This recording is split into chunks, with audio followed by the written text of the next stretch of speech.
10 hujan hukuman dalam Alkitab dalam 5 poin pertama. Nomor 1, hujan 40 hari 40 malam yang tersaji tulisannya dalam Kejadian 7 ayat 4. Sebab 7 hari lagi Aku akan menurunkan hujan ke atas bumi 40 hari 40 malam lamanya, dan aku akan menghapuskan dari muka bumi segala yang ada yang kujadikan itu. Ayat ini berisi ancaman. Ancaman, 7 hari lagi aku akan menurunkan hujan. Kalau Tuhan memberikan ancaman, itu bukan main-main. Dia serius. Kalau seseorang memberikan ancaman, belum tentu ancaman itu dapat dia laksanakan.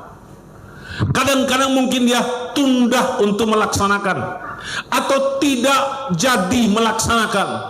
Tapi kalau Tuhan memberikan ancaman, harus diwaspadai.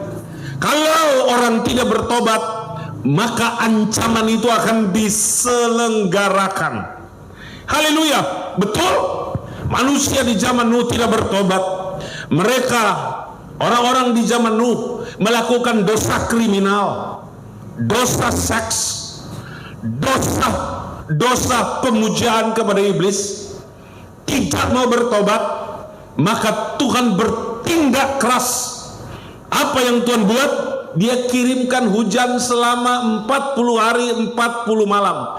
Tingkap-tingkap langit terbuka, semua mata air dibongkar, curahan hujan dari atas begitu banyak, dan kemudian mata air terbelah di mana-mana.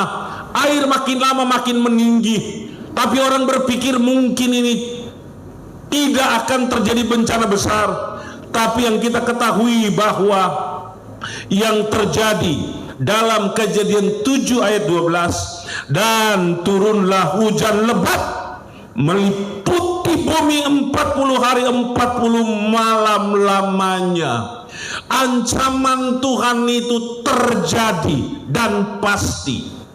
Saudara-saudara yang diberkati Tuhan, pada kesempatan ini perhatikan bahwa Tuhan sedang melakukan pengancaman bagi mereka yang tidak bertobat, bagi mereka yang tidak sadar, bagi mereka yang terus bertekun di dalam dosa.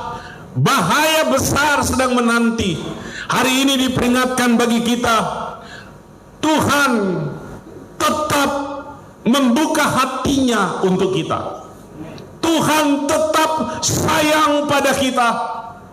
Tuhan tetap mengasihi kita. Buka hati baginya, bertobat dari dosa, maka kita diselamatkan oleh Tuhan. Sama halnya dengan Nabi Nuh diselamatkan oleh Tuhan bersama keluarganya. Kita pun keluarga Siloam diselamatkan oleh Tuhan. Siapapun yang mendengarkan di sana, engkau pun diselamatkan.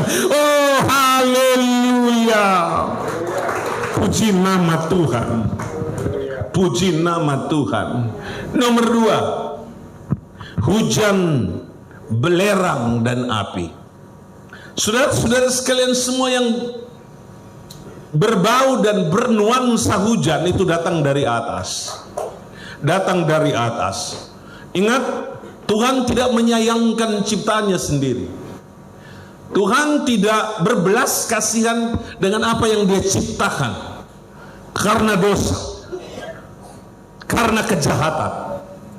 Tapi Tuhan tertarik pada orang-orang yang bertobat. Bagi mereka yang mengasihi Tuhan, Tuhan sangat terbuka. Inilah yang kita sebut belas kasihan Tuhan itu sempurna. Masih ada pintu kemurahan bagi kita. Puji Tuhan. Kita lihat, tadi Tuhan membinasakan seluruh dunia. Sekarang Tuhan membinasakan 2 kota sekaligus. Dalam Kejadian 19 ayat 24, catatan penting Alkitab ini mengajar kita. Ayat 24, kemudian Tuhan menurunkan hujan, belerang, dan api atas Sodom dan Gomora, berasal dari Tuhan, dari langit. dan ditunggang balikannya kota-kota itu dan lembah Yordan dan semua penduduk kota-kota serta tumbuh-tumbuhan di tanah. Haleluya. Ini juga adalah sikap keras Tuhan terhadap dosa. Karena model dosa yang ada di zaman Nabi Nuh sama persis dengan dosa di zaman Nabi Lot. Dosa itu meliputi dosa yang dalam bahasa Ibrani disebut kejahatan, ra'ah. Ra'ah itu berarti jahat, ganas, menyakitkan orang, menyusahkan orang, dan berbahaya kelakuannya. Sama dosa di zaman Nabi Nuh dan dosa di zaman Nabi Lut, sama kelakuannya, sama modelnya, sama tabiat dan tingkah polanya. Sangat-sangat menyusahkan manusia, menyakitkan sama manusia, menyusahkan hati Tuhan dan menyakitkan hati Tuhan. Maka hujan yang Tuhan kirim adalah hujan belerang. Ini berkaitan dengan volkanos, berkaitan dengan gunung berapi. Apakah mungkin ada letusan gunung berapi yang kemudian menutup Sodom dan Gomora karena belerang, dan dikatakan ada api berasal dari Tuhan untuk Sodom dan Gomora? Tuhan mentarget kota-kota jahat. Tuhan menjadikan kota-kota dosa sebagai objek serangan dari langit. Ingat baik, semua aktivitas manusia direkam oleh Tuhan, direkam oleh otak dan hati Tuhan. Ada waktunya Tuhan bertindak. Jangan bilang Tuhan kejam, jangan bilang Tuhan jahat, karena ini adalah reaksi Tuhan sendiri kepada manusia yang sudah diberi nafas, manusia yang sudah diberi berkat, manusia yang sudah diberi makanan, manusia yang sudah diberi air, manusia yang sudah diberi segala sesuatu, tetapi kemudian menolak Tuhan, mengkhianati Tuhan, menyakiti hati Tuhan. Maka Tuhan akan melakukan perang. Tuhan akan melakukan perang kepada kejahatan manusia. Ada lebih baik kita sadar dan kita bertobat, kita setia dan takut akan Tuhan. Hingga hari ini kota Sodom yang cantik, kota Gomora yang megah, dua kota yang kaya raya karena menjadi tujuan wisata, hari ini mulai dilakukan penggalian-penggalian terhadap kota itu. Konon ceritanya menurut para ahli itu tepat berada di lembah Yordan, di kawasan Yordania, tepi timur sungai Yordan. Kalau itu benar, situs-situs yang digali itu menunjukkan kota itu adalah kota yang kaya, kota yang besar, kota yang hebat. Tetapi habis, tumbuh-tumbuhannya hancur, lebur, berantakan. Hewan ternak peliharaan tidak tersisa karena terbakar. Semua manusia dari kanak-kanak bayi sampai kakek-kakek tua dibakar hidup-hidup oleh Tuhan. Ini merupakan percontohan dan teladan dari orang-orang yang akan dibakar di api neraka jika tidak selamat, apabila tidak bertobat. Tapi keluarga Sion makin lama makin mengasihi Tuhan, makin lama makin cinta Tuhan. Berikan tepuk tangan dan bersorak bagi Tuhan. Katakan haleluya, katakan haleluya. Tepuk tangan lebih dahsyat, katakan haleluya. Katakan haleluya. Semua menyembah Tuhan, katakan haleluya. Roh Kudus turun atas kami, memberi kami roh pertobatan, roh kesadaran, roh takut akan Tuhan, dan mempermuliakan nama Tuhan. Tepuk tangan, hormati Allah, hormati Bapa, hormati Yesus, hormati Roh Kudus. Roh Kudus turunlah atas kami dan berbelas kasihanlah atas kami. Haleluya. Puji Tuhan. Di arena paling berbahaya dan paling mengerikan, di tempat pembinasaan yang dilakukan oleh Allah, ada 8 jiwa selamat oleh air bah, dan ada tiga orang selamat dari arena api, Lut dan kedua anaknya. Artinya begini, di situasi penghukuman Allah hanya minoritas yang diselamatkan. Hanya minoritas yang diselamatkan. Saya mau ulang, hanya minoritas yang diselamatkan. Di tengah begitu banyak orang di muka bumi, hampir 8 miliar penduduk bumi, hanya minoritas yang akan diselamatkan. Dan saya percaya yang minoritas itu adalah saya dan saudara, dan mereka yang mengasihi Tuhan. Haleluya. Nomor 3,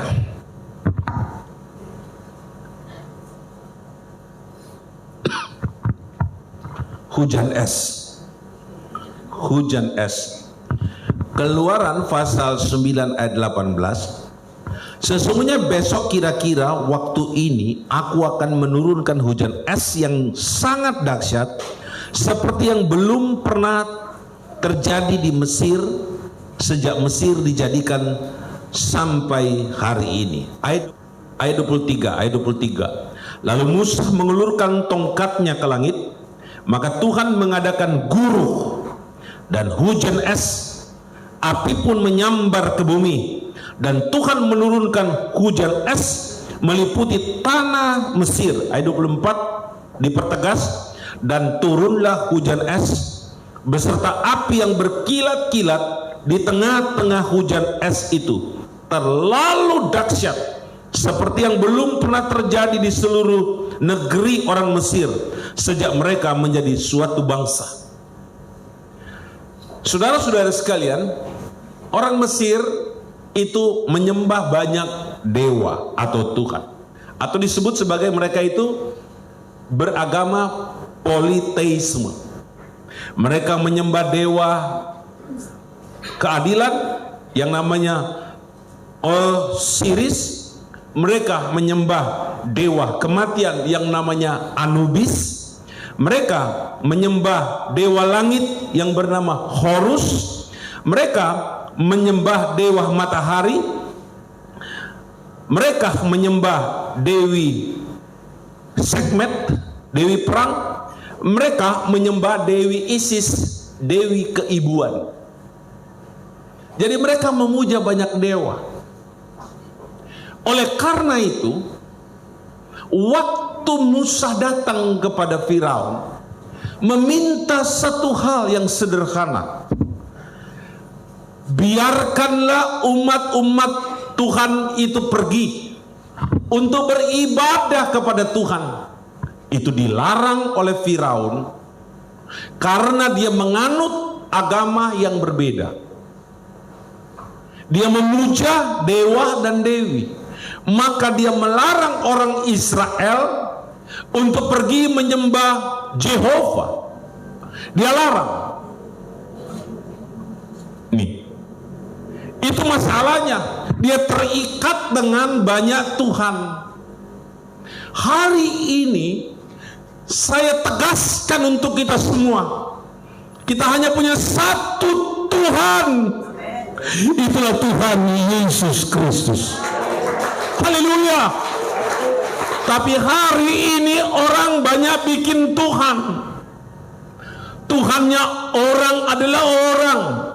Bosnya dijadikan Tuhan, pemimpinnya dijadikan Tuhan, ayahnya, ibunya, anaknya dijadikan Tuhan, hartanya, uangnya dijadikan Tuhan, pekerjaannya dijadikan Tuhan.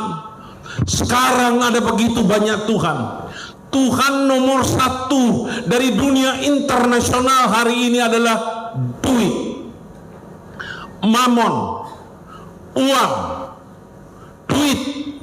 Itu menjadi Tuhan nomor satu dari dunia hari ini.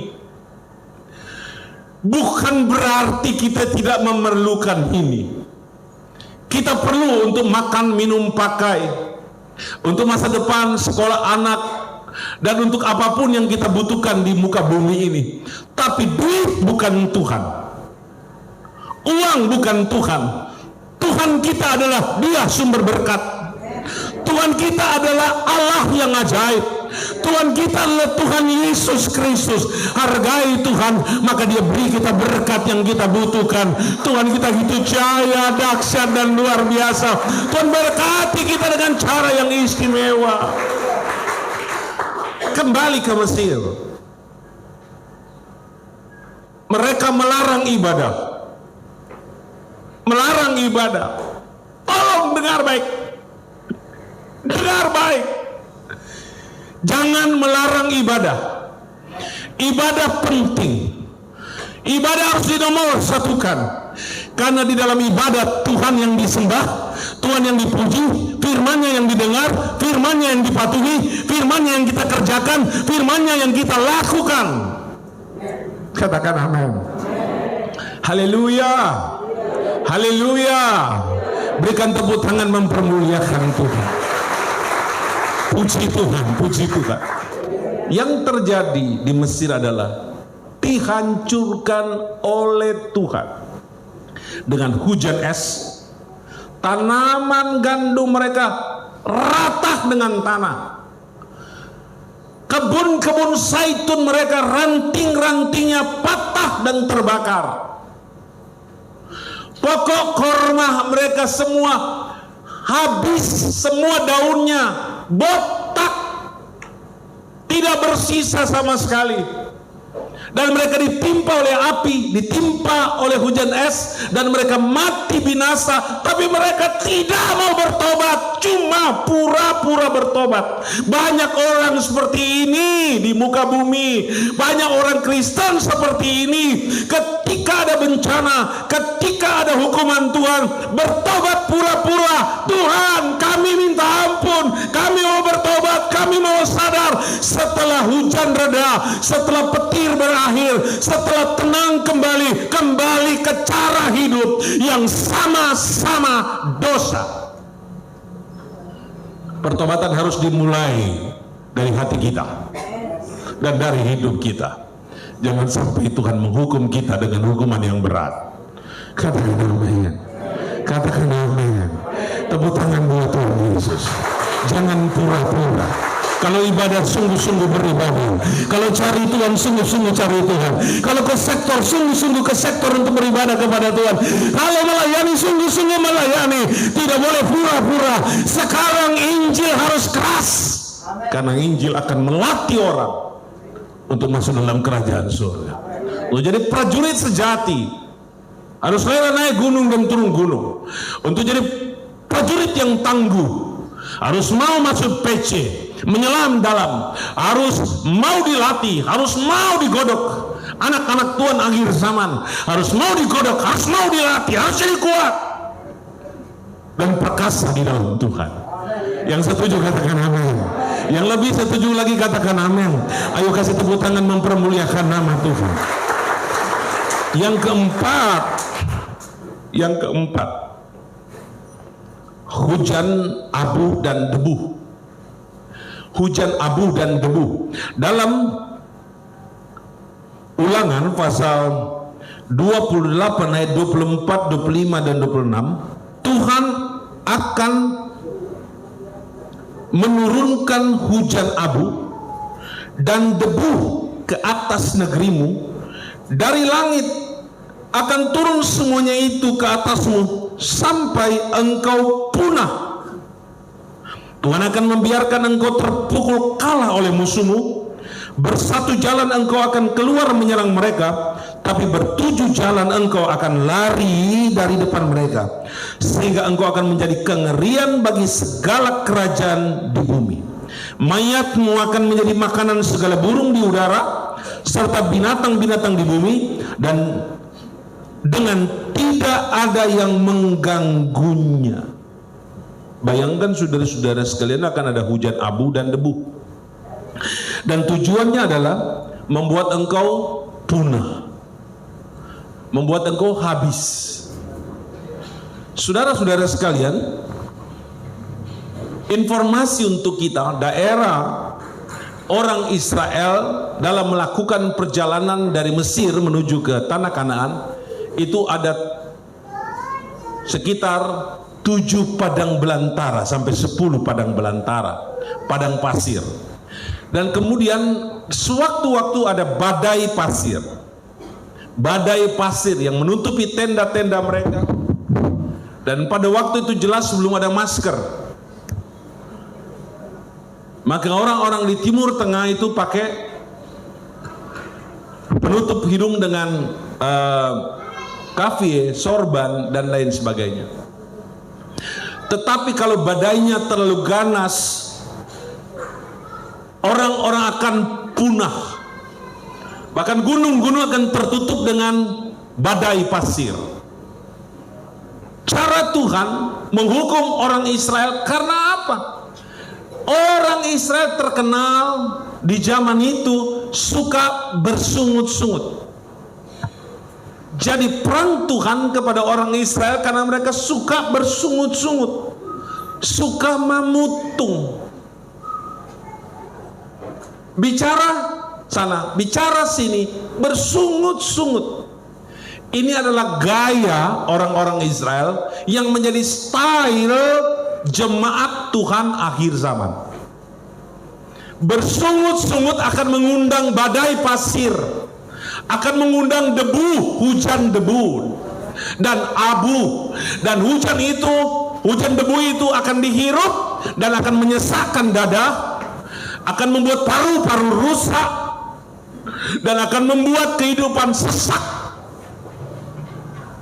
Dosa kedua dari orang-orang Israel adalah suka memberontak kepada Tuhan dan memberontak kepada Musa. Puncak dari pemberontakan orang Israel itu adalah mereka membuat lembu emas untuk disembah. Bahkan lembu emas yang mereka buat ini adalah hasil korban mereka. Mereka cabut anting-anting di telinga, anting-anting di hidung, gelang dan kalung, dan mereka berkorban untuk membuat Tuhan. Untuk membuat Tuhan, mereka rela berkorban untuk Tuhan buatan. Ini adalah puncak daripada pemberontakan orang Israel.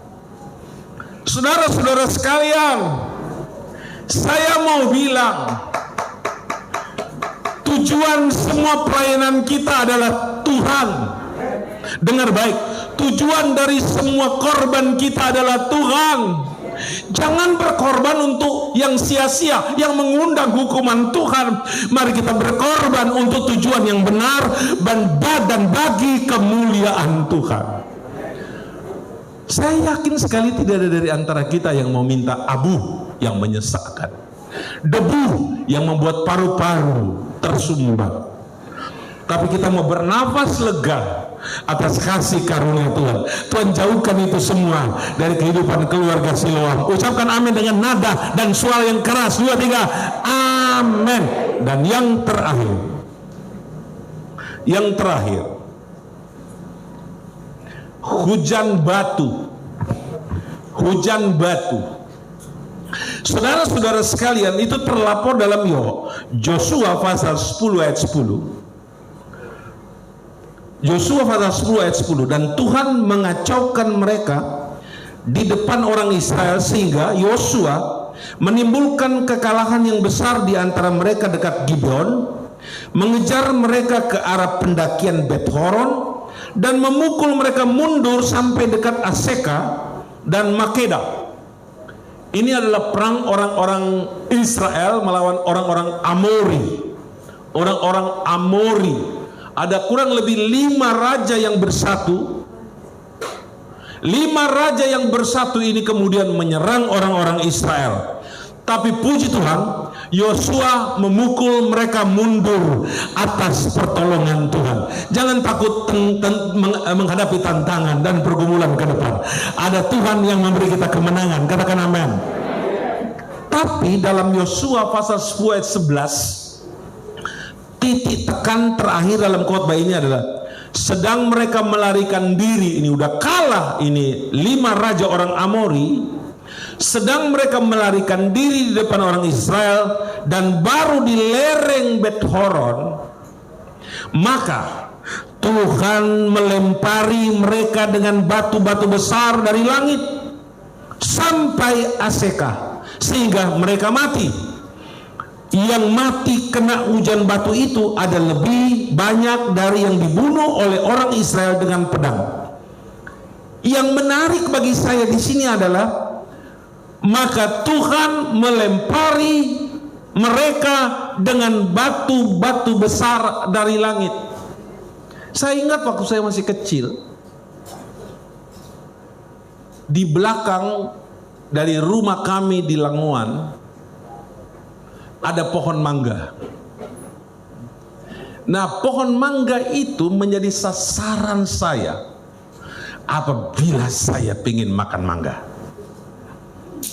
Yang ku kerjakan adalah melempar mangga. Karena saya adalah si Franky kecil, maka 15 kali saya melempar, baru yang ke-16 yang kena. Itu pun yang kena yang mentah. Artinya saya melempar tidak tepat. Maka cara terbaik dari saya adalah naik pohon mangga.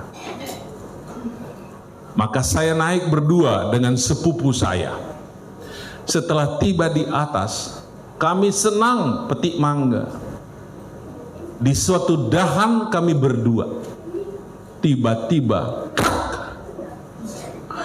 cabang di mana kami bertengger patah. Maka kami jatuh dari ketinggian 8 meter mendarat di tanah. Saya tergolek, muncul om saya. Bukan dia tolong kami, dia marah kami. Rasa pinggang saya mau patah. Minta ditolong udah menangis, tambah dimarahi. Karena naik pohon mangga setelah tidak tahu melempar mangga. Tapi kalau Tuhan yang melempar, dia mau sasar kepala yang kena. Dia mau hantam di jantung yang kena. Dia mau hantam di ginjal yang kena. Dia mau hantam di paru-paru yang kena. Artinya tidak ada tempat lolos kalau Tuhan melakukan pelemparan dengan batunya dari langit. Dan yang meninggal, yang mati karena tembakan tangan Tuhan dengan batu itu lebih banyak dari apa yang dibunuh dengan pedang Yosua dan pasukannya. Mau lari kemana? Mau lari kemana? Orang-orang Amori jahat, orang-orang Amori penyembah setan. Maka orang yang jahat dan penyembah iblis menjadi sasaran tembak dari Tuhan. Dan itu tidak bisa lolos. Itu pasti hancur, pasti binasa. Oh haleluya, Tuhan itu tidak pernah salah. Dia kirim hukuman untuk yang mau dia hukum, untuk yang mau dia disiplinkan. Hari ini keluarga Siloam dapat firman yang keras. Saya percaya semua menerima dengan sukacita. Semua menerima dengan lapang dada. Glory haleluya. Dan semua pasti berubah untuk kemuliaan nama Tuhan. Glory haleluya. Semua mulai menyembah Tuhan. Sebelum kita makan perjamuan suci, semua kita menyembah Tuhan. Haleluya.